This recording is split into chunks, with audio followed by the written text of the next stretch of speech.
Hey, what do we got here? Beer barrel and an alcohol meter.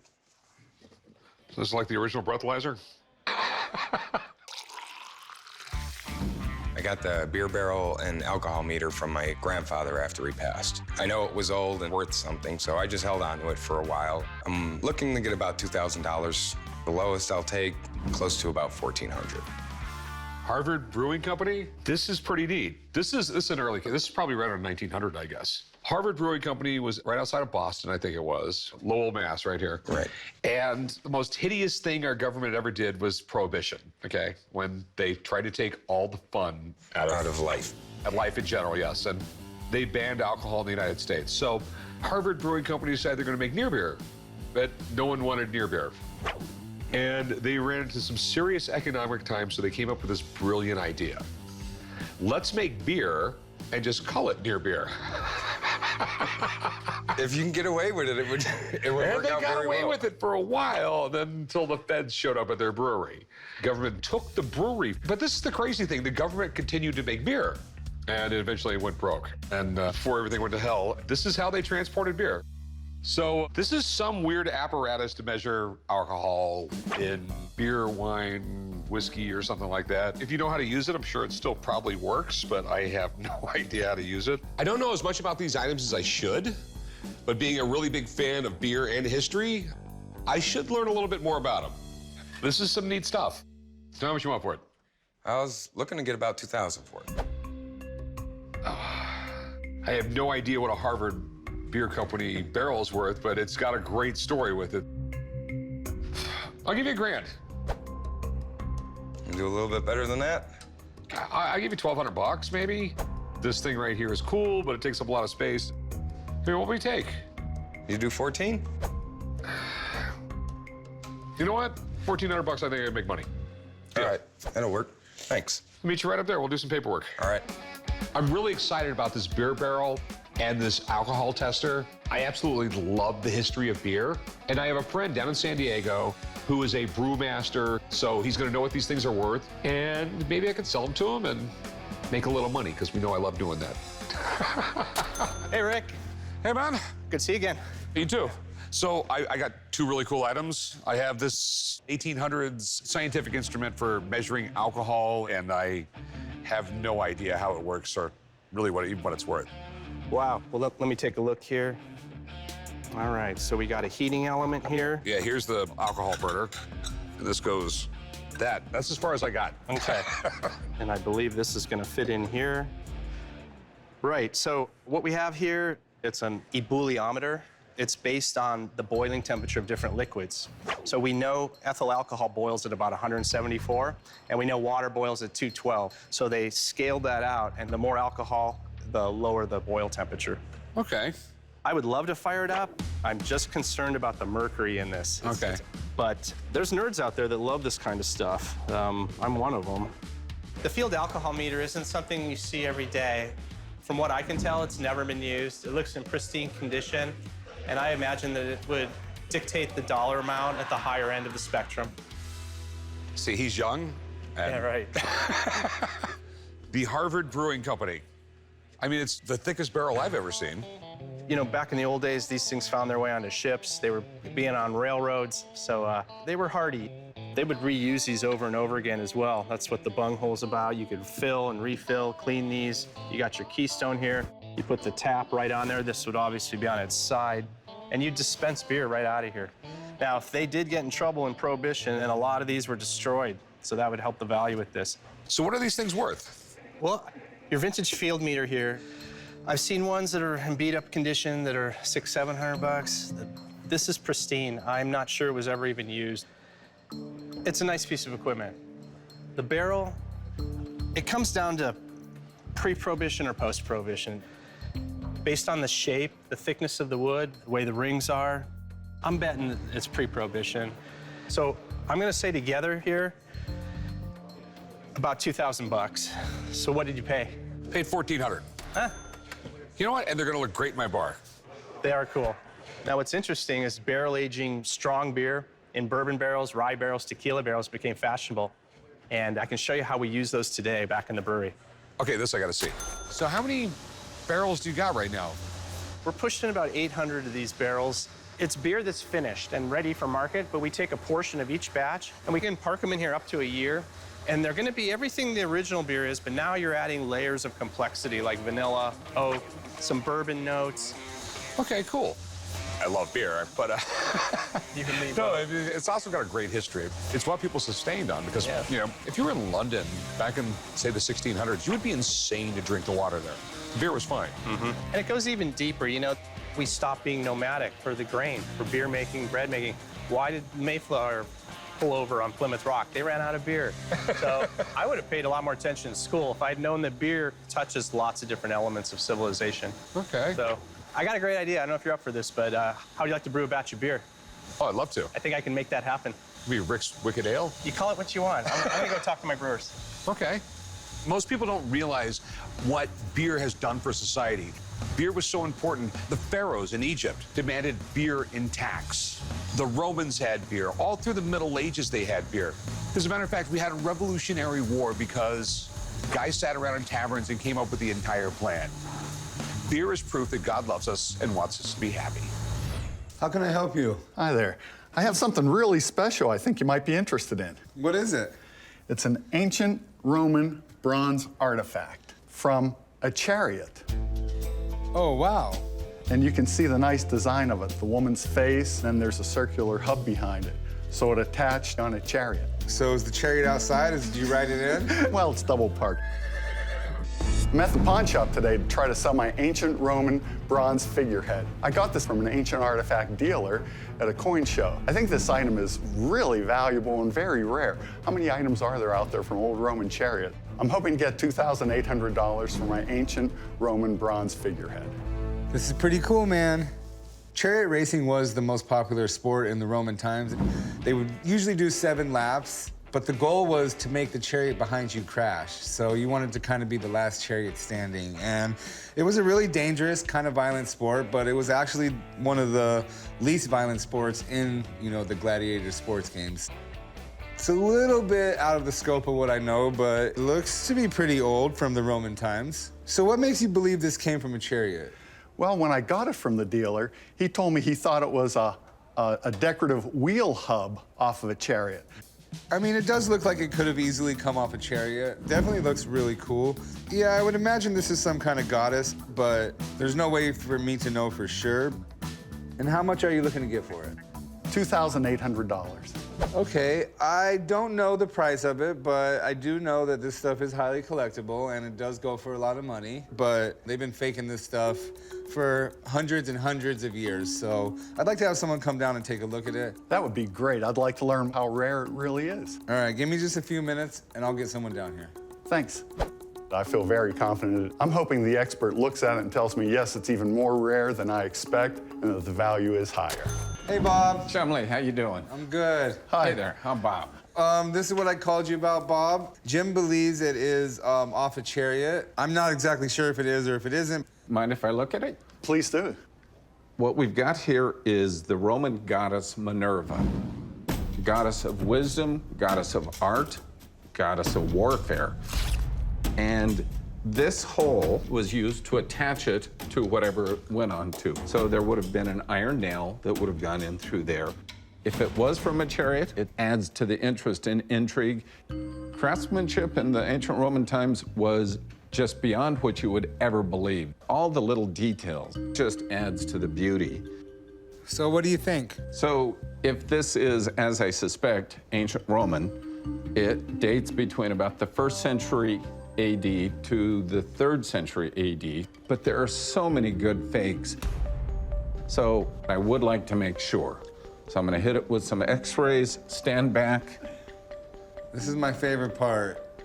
We're just gonna hit it with a little beam of x-ray, let's say right there. It's 78% copper, 12% lead. So they had some lead, they threw it in the pot. 6% zinc. So zinc actually makes it closer to a brass than a bronze. But I have no doubt it is ancient Roman. It's got all of the elements that make me think that. It's of the style that could be from a Chariot, but my guess, it's probably from a piece of furniture. All right, well, what kind of value will you put on it? Obviously, the little break at the base hurts a little bit, but it's a very nice piece. I've got to put this about 1,500 bucks.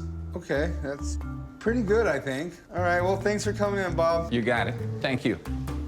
All right, well, what are you willing to sell for now that you've heard Bob? Well, it is a lot lower than I expected. I guess I would go for $1,300. Would you do 900? No, that's too low. How about 1,200? So 1,200 is going to be still just a little too high for me. I would be a buyer at $1,000 if you want to sell it. Can you go a little bit more? 1,050, and we're done, yes? I'll tell you what, I'll go $1,025, but that's the absolute highest I can go. It's a deal. Thanks. All right. Meet me at the desk over here. We'll write it up and get you paid. Well, I'm happy with the $1,025 I made, so now I'm gonna hop in my Chariot and head home. What do you got? Hi, I have a rifle that I was looking to sell today.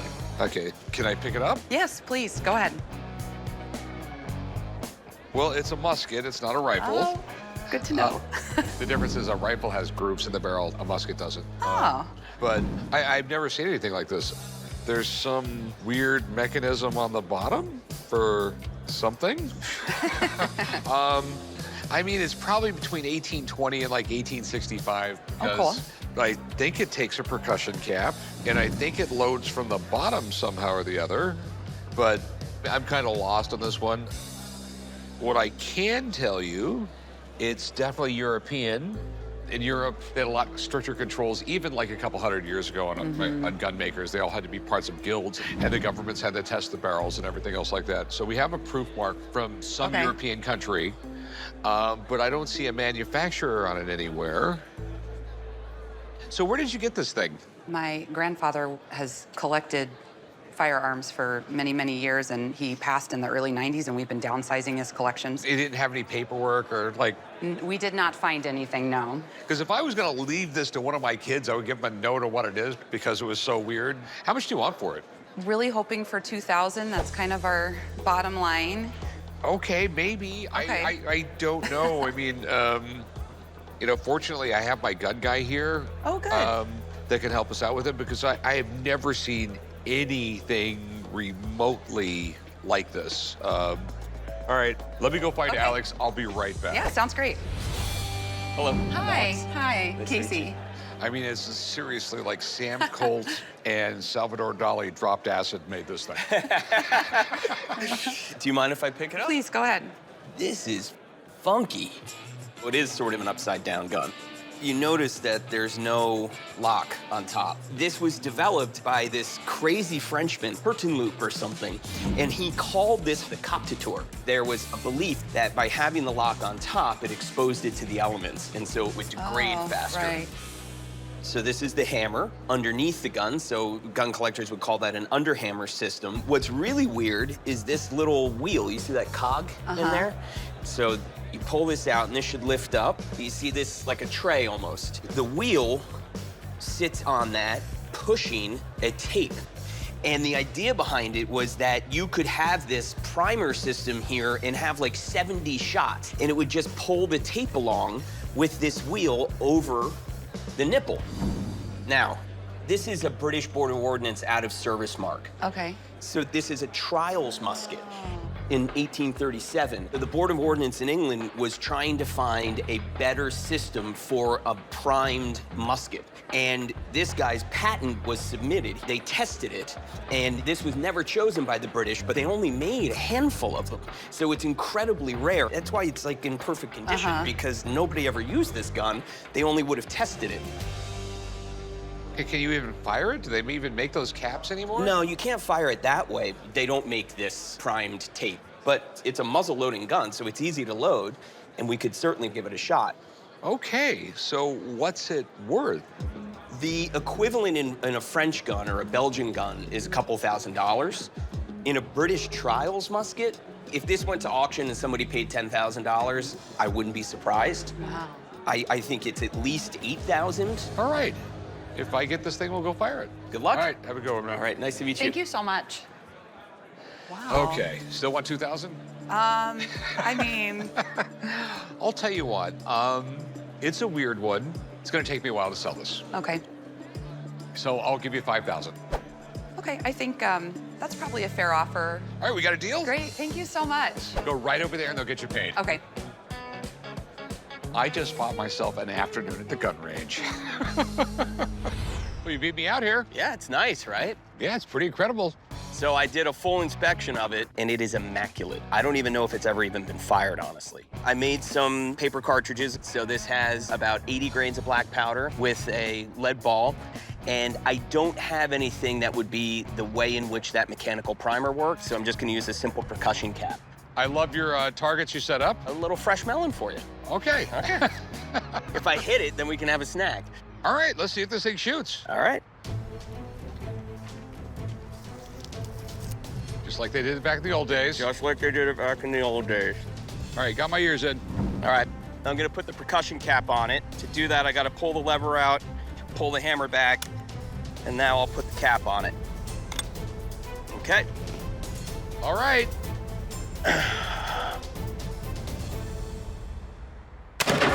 Yes! Oh, I got it! Oh, it tore it to pieces. I mean, that was fantastic. Look at the juice. Instant margarita, no blender necessary. Oh, that's so sweet. What do you think I can get out of it? It's hard to compare because it's an experimental gun, so there's really no other one like it. But because it was made specifically for the trials in 1837 in England, if it were mine, I would want $10,000 for it. I'm liking Arizona more and more every day. What can I help you with? I got a gold coin I think you might be interested in. It's from 1880. It's from Newfoundland. The $2 Newfoundland was the only gold coin that circulated in Canada at the time. $2 was a lot of money back then. Yeah, $2 was a lot of money back then, even Canadian bucks. Yeah. I decided to come to the pawn shop today. I was going to try and sell my 1880 $2 Newfoundland gold coin. There's no other Canadian gold coin from that era. I'd like to sell it for $7 grand if I could, but minimum at $3 grand. Like, there's no way I'm letting any go less than $3 grand. Where did you get this? It came up for auction near where I live. It's a small town, and I figured this is a pretty high-end gold coin, so I ended up getting it from. All right, do you know much about it? It's rare. There's only 2,500 of them minted. It's probably one of the rarest circulating gold coins in North America. Well, it's an AU-55, and it's done by PCGS, so there's really no arguing it. They're sort of like the gold standard. Yeah. AU means almost uncirculated. And there's a weird numbering system from 1 to 70. It's pretty high. I mean, it's a pretty good coin, right? It's all right, you know what I mean? It's not uncirculated. Yeah, but it's 130 years old. Yeah, I mean, we can go all day long. You can say good things about it. I can say bad things about it. You know, it's just Part of the game, right? Newfoundland didn't become a Canadian province until the 1940s. So in 1880, when this coin was minted, it was still a British colony. And a rare coin from a colony that no longer exists is a thing collectors love. one of the problems with it is it's a Canadian gold coin. Yeah, but the market's a lot smaller. Collectors are collectors, right? I mean, you know, like, it doesn't have to be a Canadian that wants this. Somebody wants a rare gold coin. Well, in general, Canadian collectors collect Canadian coins. Yeah. And just about everyone collects U.S. coins. It's just a smaller market. If that was a U.S. gold coin, that thing would be worth like 30 grand or more, right? If it was a U.S. gold coin, it'd probably be worth a lot more than that. Yeah, right. So what do you want to do with it? Hoping to sell it. What were you looking to get out of it? I don't know, 7 grand? Ooh. What? Come on. 7 grand's not going to happen. You tell me. I'm thinking closer to 2,500. No, go away. 2,500, can't do that, no way. If you're going to go look at a book, I guarantee a book's going to say like, what, 4,500? Yeah, I just looked at Canadian Coin News before I came here, and there's one coming up for auction, exact same grade. They estimate it at 5 grand. Okay. Yeah. So, you want like 2,000 more than the estimate of the other coin? This guy's definitely playing hardball. There's no question I want the coin, but there's no way I'm gonna lose my shirt on it. I'm thinking I'll give you 3 grand for it. I mean, there's like 125 bucks worth of gold there. Yeah, but this is a rare coin. This is a showpiece for you guys. Come on. It's rare, but it's not It's rare. It's the rarest circulating gold coin in North America. How about 3,500? 3 grand. 3,100.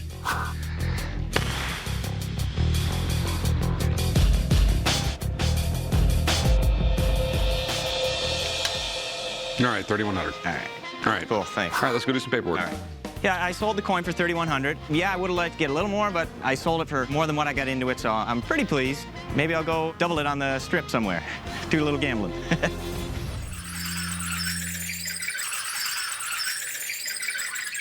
There's nails and a chalkboard on the bottom of it? I should pass on this thing just out of general principle.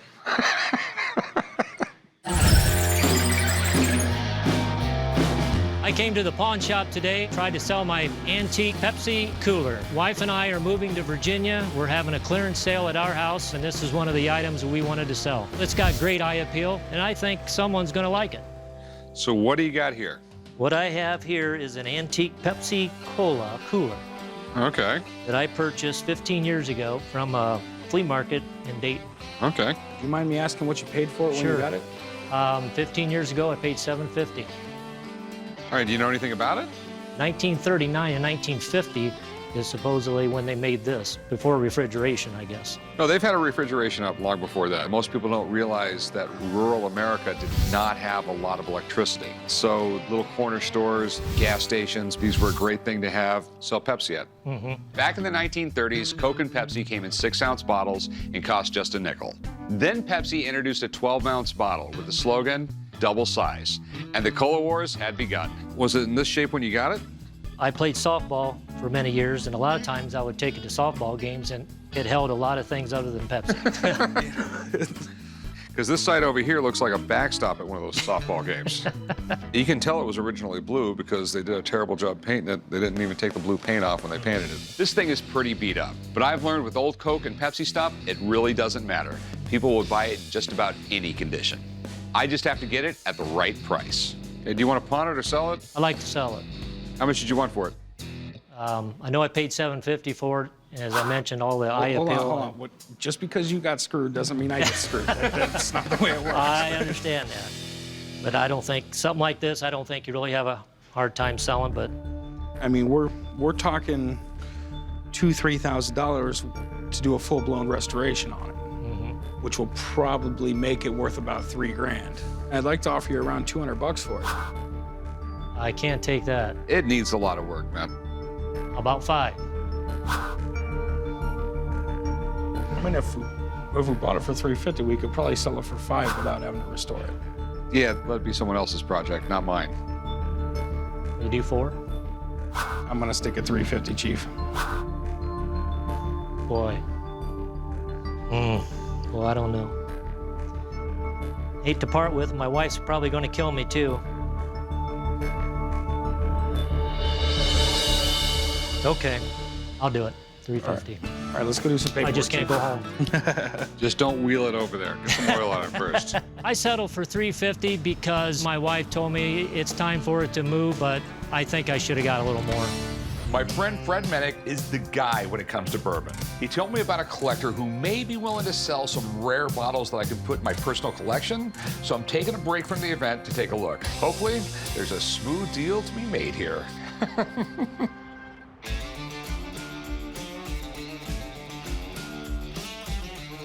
Clayton? Rick? How's it going? Fred told me all about you. You got a glass? Yeah, Fred said you had some whiskey you're looking to sell, and I collect this stuff. You know, I'm out here in Kentucky, and I might add to the collection. True. What do we got right here? A.H. Hirsch was distilled in 1974 at the old Pennsylvania Michter's distillery before it was scuttled. Scuttled, that's a really great term for closed down. That's the one. This bottle is often thought of as the height of bourbon aging and taste and flavor profile. Okay, and this right here. This one. This is a pre-prohibition bottle of bottled in bond bourbon. It was distilled in 1913. When Prohibition hit in 1920, this became a medicinal use only bottle and was released in 1921. I mean, I love how they had medicinal whiskey back in the day. That was the way you got around Prohibition. You go to the doctor and he writes you a prescription for whiskey because you have some ailment that needs whiskey. And then you find yourself another doctor on the other side of town, and then another doctor, and then another doctor. Next thing you know, you're well supplied in whiskey. Love it. Love it. So what is this right here? That's not whiskey. Oh, this is a cognac that was distilled in 1914. Okay. It was distilled by the women of the estate while the men went off to World War I. It was aged for 75 years in French limousine casks. That's really cool, aged for 75 years. It's sort of crazy to think that, like, we're gonna make this cognac, we're gonna put it in a barrel, and my great-grandkids are gonna make a lot of money off it. All right, so prices. Cognac? $3,000. Hirsch? $5,000. Prescription? $15,000. $15,000. Damn. That's pretty amazing. So my buddy Fred, who set this up, he's supposed to be meeting me here any minute. I'll be right back. I'm gonna go outside and meet Fred when he gets here. And maybe we'll make a deal if he thinks it's a good deal. All right? Sounds good. Hi, hey, man, nice to meet you in person. First of all, I can't believe you brought these 3 bottles here. Each one of them have a very special story. So, Pierre Ferrand, it is a Grand Champagne cognac, and it's where the creme de la creme comes from. Basically, cognac is white wine that's distilled. Of course, it's aged for 75 years. This was distilled by women during World War I. That was not their expertise, but you wouldn't know it by tasting it. This is one of the greatest cognacs that's ever been made. This bottle, A.H. Hirsch 16-year-old, is thought to be one of the most important bourbons of the 20th century. And basically, the reason why these barrels were saved by a liquor store owner in northern Kentucky, and the Michter's distillery was going bankrupt. He basically found out that the bank was coming in to clear out the distillery. If we were to open this up right now, which I have a bottle in my office that I've sipped on over the years, you would find it's probably one of the greatest things you've ever tasted. So thanks again for bringing in the old Lewis Hunter bottled and bond. This is a very special bottle. This was bottled in the very first year of Prohibition, the very first iteration of medicinal whiskey to be prescribed during Prohibition. It is in excellent condition for being in this bottle for more than 100 years. Okay, so what do you think the Prohibition whiskey's worth? So from a historical perspective, as a whiskey fan, this is something that should go for $100,000. However, there's a few things that do cause me to have some concern. Now, the cork they would have used back then is very different from what they would have done today. Today, they treat the cork, make sure that it can hold spirit for long periods of time. Take a look here. You can see that this cork has been kind of like sloughing away over time. It's just slowly giving out. You know, we gotta crack this thing open within the next 2 years, or it's gonna get worse. My price for that is $4,000. Now, my price for the Pierre Ferrand 1914, $2,000. My price for the A.H. Hirsch, $4,000. All right, thanks, man. If I get them, I'll let you know. All right, my friend. I'm ready to drink them with you. Nice meeting you. Nice meeting you. So your prices are different than his prices. It happens. So what's your best price on the cognac? I would do $2,000. Okay, and the Hirsch? I would do $4,500 on the Hirsch. And I think we're way off on the... We're probably a little farther apart on the pre-Prohibition bottle. I'll tell you what, I'll give you your $2,000 for the cognac. Okay. We got a deal. Great. Sweet. All right, let's go drink a prescription. I'm on my way to meet up with a big vintage car collector who's looking to sell some of his inventory. Since we're in the Motor City, I asked the seller if I could take a look at anything made by the Big Three. My car expert, Misha, he's gonna meet me here. I'm geared up to make a deal. Kevin? Yes. Hey, Rick. This is more than a couple cars you said on the phone. It's a few cars. It's not a few cars. This is like a museum. How long have you been collecting cars? Since my mid-20s. So how many cars do you have? Approximately 100 cars. I just love your collection. I mean, it's real eclectic, too. You have everything from Volkswagens to Ferraris. Thank you. I mean, you got these two parked out here. I mean, you're selling these? Sure. Yeah, everything's for sale for the right price. Okay. There's my car guy. Misha. Kevin. Kevin, nice to meet you. Nice to meet you. 67 Mustang Fastback. Exactly, yeah. This is a Super Snake by Unique Performance. Beautiful car. They call them 500Es because they're experimental. They made about 14 of them, and so it's a real 67 fastback body, but it's got 750 horsepower. Oh, it's a beautiful, iconic American muscle car. Just what we're looking for up here in Detroit. This is it. So how much you looking to get for this thing? $300,000. Okay. You know, I don't think he's far off the number, Rick. I'd say 300 myself. All right. And did you see this?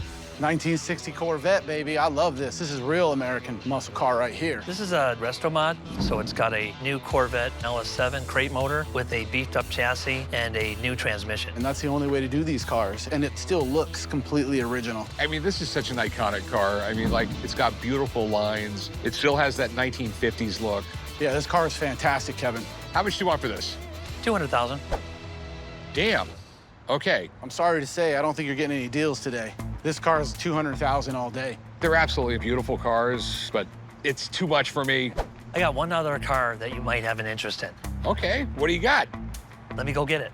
All right, sweet. Fantastic. Oh, look at that. Oh, this is a Buick Roadmaster. Oh, yeah. Rick, you know I like this car. I love this. I knew you'd like this. This is a 1949 Buick Roadmaster. Sure is. This is fantastic. I love these old cars. But it was used in the movie Rain Man. This is from Rain Man? It's a Rain Man car. That's awesome. You got any paperwork to back that up? Oh, yeah. I bought it from Dustin Hoffman, and it was his car. He owned it for 34 years. It's got his name on the title. Do you have the 246 toothpicks? No. Check this out, Dustin Hoffman. After the movie, he bought the car from the production company. That's pretty incredible. Can't get any better proof than that. No. And Rain Man was just an amazing movie. I mean, I think it won like 3 or 4 Academy Awards, and the car's iconic. So how much do you want for it? You know, it's a hard car to replace and put a value. I think if you looked at just a 1949 Buick Roadmaster, probably $30,000, but since it's a movie car, I'd probably value it at $900,000. Okay. Wow. That's steep. Could we take it for a spin? Sure, of course. I'll be Tom Cruise. You be Dustin Hoffman. Yeah. You know, Monday night's Italian night.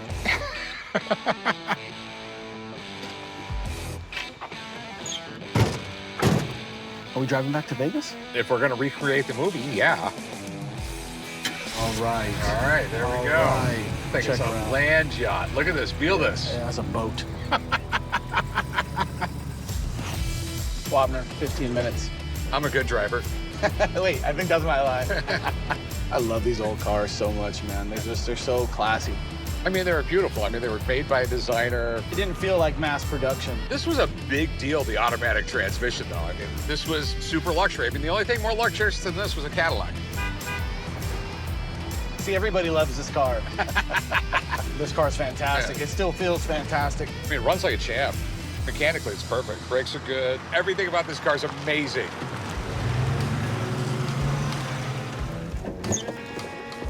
Kevin, great car. Let's take it for a spin. Thank you. Yeah, this is awesome. Well, it drives exactly like a 1949 Buick. So, I mean, this car 100%, it's the movie value, not the car value. Yeah, absolutely. I'd have to say with the way this car is in the current condition and the work that would need to bring it up to par, I'd say it's worth about 10 grand. But, you know, it has that intrinsic value being that it's a movie car. And honestly, I can't put a finger on that. All right. Yeah. Thanks, buddy. Appreciate it, Kevin. Thank you so much. Great collection. Yeah, Take thank care. you. All right. All right. So, do we have a deal? Quite frankly, it's out of my market. I buy cars I can retail, and I hate cars I got to put in auction. It's too much of a gamble. I understand. But thanks so Thank much. you for coming. Can I just hang out for a little bit and walk through the cars? You kidding? I'd love it. It's amazing what you got here. Thank you. All right, thanks, man. Thank you so much. Thanks for coming. Oh, Dan, this is a pretty amazing hot rod. Thank you. This is a Model A Roadster Highboy. This is cool. Where in the world did you get this? This was built in 2002. It was acquired from the wife of the late builder. So who makes the body? Brookville Roadsters. This is cream of the crop for steel bodies. Steel body, who made the frame? It's an original, or believed to be original, 1931 Model A frame. And that is not a 1931 Ford V8. No, it's a 1951 Mercury flathead. 255 cubic inch, 112 stock horsepower. This thing might have 150 horsepower, but it's a really lightweight car. This thing was built for speed. Absolutely. Okay, the Model A came out in 1927, I think. Super popular body style when it came out. Ford had 400,000 pre-orders for the Model A. That's incredible. They're very inexpensive. I think they were $495.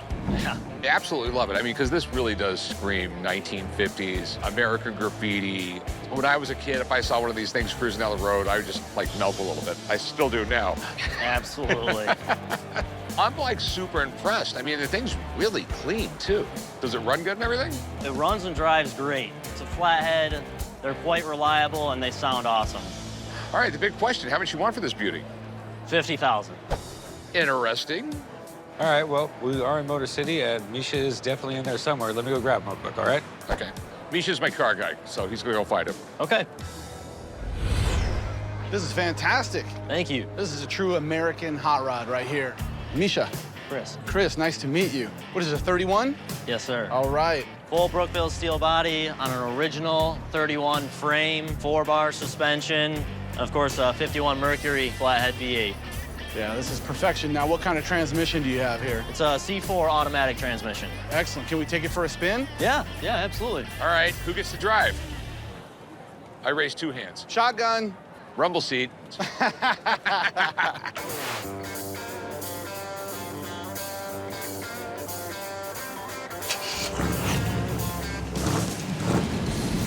put it down. What you can do. Oh, yeah. This is what I'm talking about.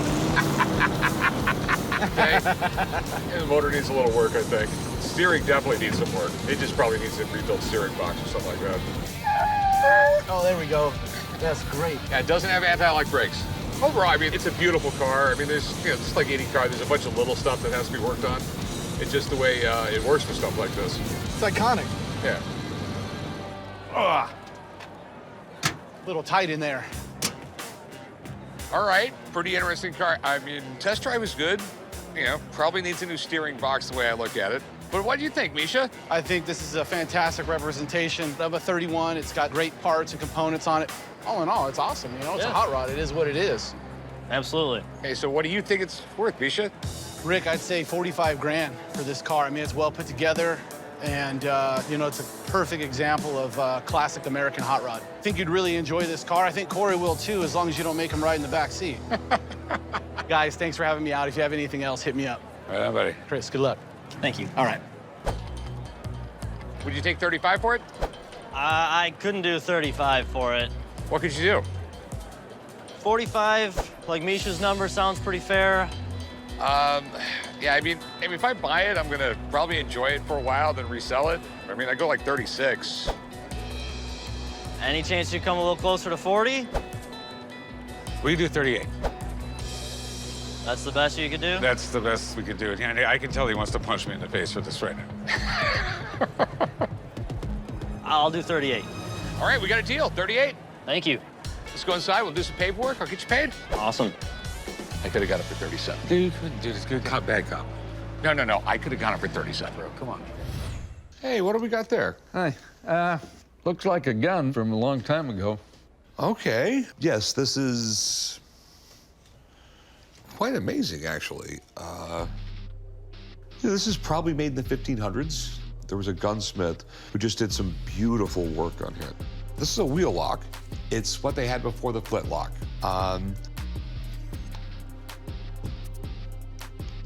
It's not loaded. I'm at the pawn shop today to try and sell an old gun. This gun, I'm sure it's really old and rare because a lot of work has gone into the stock. I like guns, and you don't see one like this every day. I'd like to get $25,000 for it. If I did make the sale today, I think I would upgrade my off-road vehicle. It's pretty worn down. You don't like to get broke down out in the woods. You have something absolutely beautiful here. It's amazing. So this wheel lock was the first gun where you could just basically pick it up and pull the trigger. So this is what would happen. To fire this, it's a very complicated system. This would wind it up. Basically, you have like watch parts in this because it's like a clock spring in there. And then you would pull the trigger and that wheel in there would spin and throw a bunch of sparks. Sparks and gunpowder are a bad thing, but in this case, it's good. That's what ignited the gunpowder. An expert at this could have it ready to fire in half a second and then point it at someone and fire. So where did you get this? In a storage locker that was auctioned. Okay. This thing is pretty incredible. We have elk antler right here. We have what's probably mahogany. We have some European maker's marks. But overall, it's an amazing condition. I mean, this was most likely owned by a very wealthy individual. What you have here is rare. It's beautiful. Did you want to sell it? Yeah, wanting to ask 25,000. Okay. I know it's worth a lot of money. I don't think 25,000 is completely out of the question. I have a gun expert I could have look at it, but he's not in town, and he's definitely not in cell service range. Is there any way you could wait a few days? Well, I don't want to. Okay. And if you can't wait for him, I'd go $18,000. I could probably go down 23. I'll give you $20,000 for the gun. I think that's fair for both of us. Yeah, that would work. Okay, I'll meet you right over there. We'll do some paperwork, and I'll get you paid. Okay, thank you. Okay, this thing, it's definitely in my wheelhouse. What is that? That, my friend, is a amazing pistol from like the 1500s. You seem a little too excited about this. No, it's incredible. It looks incredible. Is that like bone on there or something? This is most likely elkhorn. Wood's probably ebony. Isn't elkhorn a bone? Huh? No, it's horn. Alex, take a look at it. No, the guy was in a hurry, just wanted to make a deal. So I ended up just buying it. That might be fake.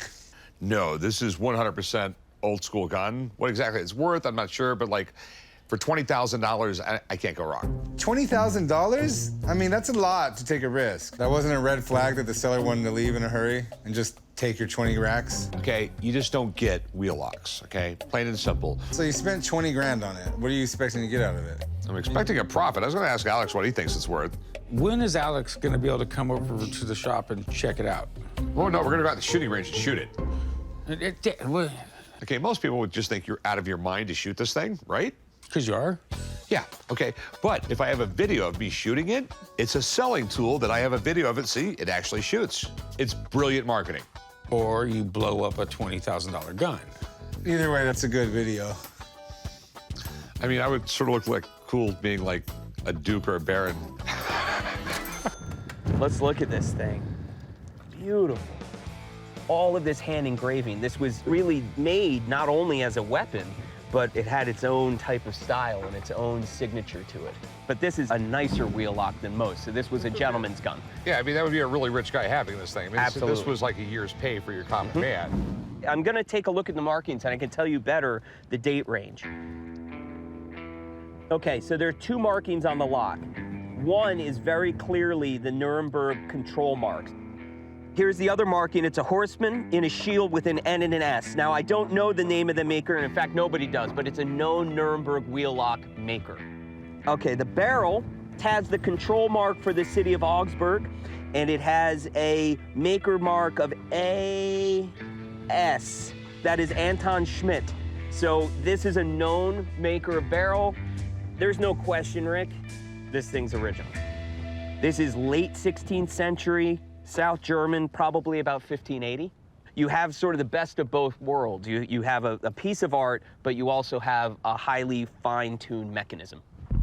So I bought it for 20 grand. If everything works right, what do you think it's worth? What I'd like to do is I'd like to see it shoot before I give you a final value. All right. You know, there are wheel locks in many private collections and museums around the world, but you're gonna be really hard-pressed to find a wheel lock that's actually been fired on cameras. You got your phone? I left it in the truck. I'll let you guys load this up. I'll go grab my phone. Because we're gonna go low pressure, I got a piñata, which is a really easy thing to hit. Hopefully it'll give us a little bit of like a confetti explosion. Okay, load this thing up.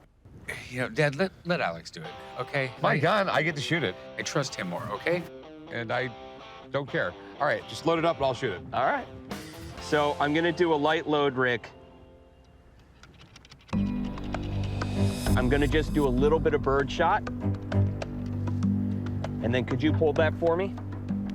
And then I have a little bit of trusty toilet paper that we will use as wadding. All right, the last step is just winding it.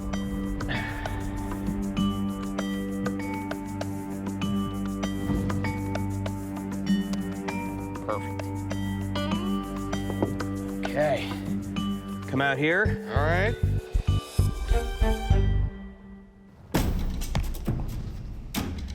So, all right. Hold on, let me get my ears on. And when you're ready,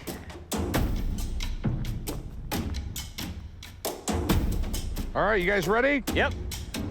1, 2, 3. Woo! That was great! Oh, wow, Dad, you didn't even screw up at all.